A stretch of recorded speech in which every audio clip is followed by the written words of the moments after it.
Usha nursing sciences ಸಂಸ್ಥೆ ಆಯೋಜಿಸಿದ್ದ ವಾರ್ಷಿಕ ದಿನಾಚರಣೆ ಉಡಾನ್ 2K25 ಪನೀರ್ ಕ್ಯಾಂಪಸ್ನ ವಿಶ್ವವಿದ್ಯಾನಿಲಯ ಮೈದಾನದಲ್ಲಿ ನಡೆಯಿತು. ವೈದ್ಯಕೀಯ ಶಿಕ್ಷಣ ಸಂಸ್ಥೆಗಳಲ್ಲಿ ಮುಂಚೂಣಿಯಲ್ಲಿರುವ ಉಷಾ ನರ್ಸಿಂಗ್ ಸೈನ್ಸಸ್ನ ವಾರ್ಷಿಕ ದಿನಾಚರಣೆ ಸಂಭ್ರಮದಿಂದ ನಡೆಯಿತು. ಇದೇ ವೇಳೆ ಮಾತನಾಡಿದ ನಿಟ್ಟೆ ಡೀಮ್ಡ್ ಟು ಬಿ ಯೂನಿವರ್ಸಿಟಿಯ ಪ್ರೋ ಚಾನ್ಸಲರ್ ವಿಶಾಲ್ ಹೆಗ್ಡೆಯವರು, ಶಿಕ್ಷಣ ಎನ್ನುವುದು ಜೀವನದ ಅತ್ಯಮೂಲ್ಯ ಕೊಡುಗೆ. ನಮಗೆ ಸಹಾಯ ಮಾಡಿದವರನ್ನ ಯಾವತ್ತೂ ಮರೆಯಬಾರದು ಎಂದು ಹೇಳಿ ವಿದ್ಯಾರ್ಥಿಗಳಿಗೆ ಶುಭ ಹಾರೈಸಿದರು. Let me first begin by congratulating all the winners who did so well for themselves in the academic programs as well as the cultural and sports activities. Nursing education is what I call as the forefront of today's healthcare. Healthcare is definitely growing at a very fast pace.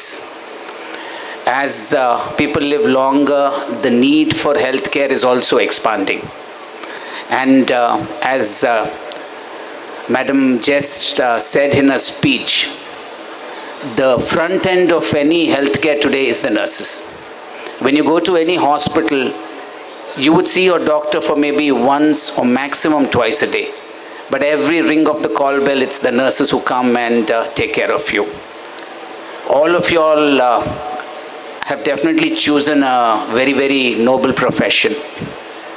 It's now up to you all to show the compassion and the dedication for the profession that you all have selected. I'm sure the Nursing Institute has trained you all well, and you all will, as alumni, make this institution proud. ನವದೆಹಲಿಯ ಭಾರತೀಯ nursing ಕೌನ್ಸಿಲ್ನ ಹಿರಿಯ ಸಲಹೆಗಾರರು ಮತ್ತು ಮಾಜಿ ಜಂಟಿ ಕಾರ್ಯದರ್ಶಿ KS Bharati ಮುಖ್ಯ ಅತಿಥಿಗಳಾಗಿ ಪಾಲ್ಗೊಂಡು ನರ್ಸಿಂಗ್ ವಿದ್ಯಾರ್ಥಿಗಳಿಗೆ ಸಲಹೆಗಳನ್ನು ನೀಡಿದರು. In your field shaping the future of nursing and healthcare, embrace this opportunity to make a difference. A small difference will make a change the lives of the patients. The world faces with many challenges, from infectious diseases to chronic illnesses. As nurses, you have the power to make a positive impact on these challenges, one patient at a time. Nursing is a demanding profession. Did you learn in that 4 years and 3 years is a demanding profession? Did you learn that? Did you come to know about it?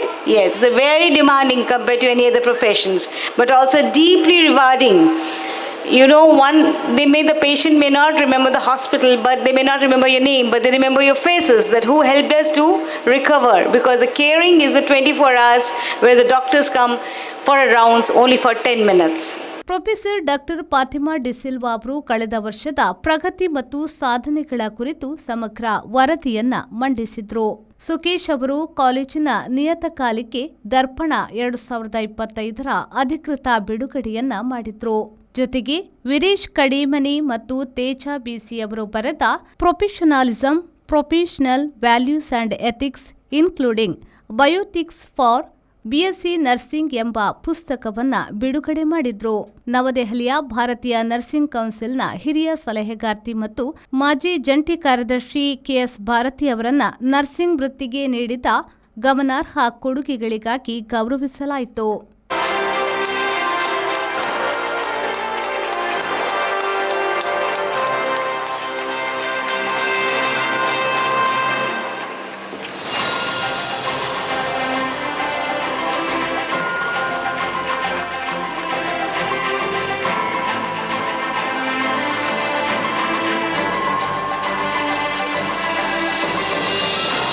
ಅವರ ಸಮರ್ಪಣೆ, ನಾಯಕತ್ವ ಮತ್ತು ಪರಿಣಾಮಕಾರಿ ಕೆಲಸವು ದೇಶಾದ್ಯಂತ nursing ಶಿಕ್ಷಣ ಮತ್ತು ಅಭ್ಯಾಸದ ಮೇಲೆ ಗಮನಾರ್ಹವಾಗಿ ಪ್ರಭಾವ ಬೀರಿದೆ. ಇದೇ ಸಂದರ್ಭದಲ್ಲಿ ಸಾಂಸ್ಕೃತಿಕ ಮತ್ತು ಶೈಕ್ಷಣಿಕ ಪ್ರಶಸ್ತಿಗಳ ವಿತರಣೆಯ ಮೂಲಕ ಪ್ರತಿಭಾನ್ವಿತ ವಿದ್ಯಾರ್ಥಿಗಳನ್ನು ಗೌರವಿಸಲಾಯಿತು.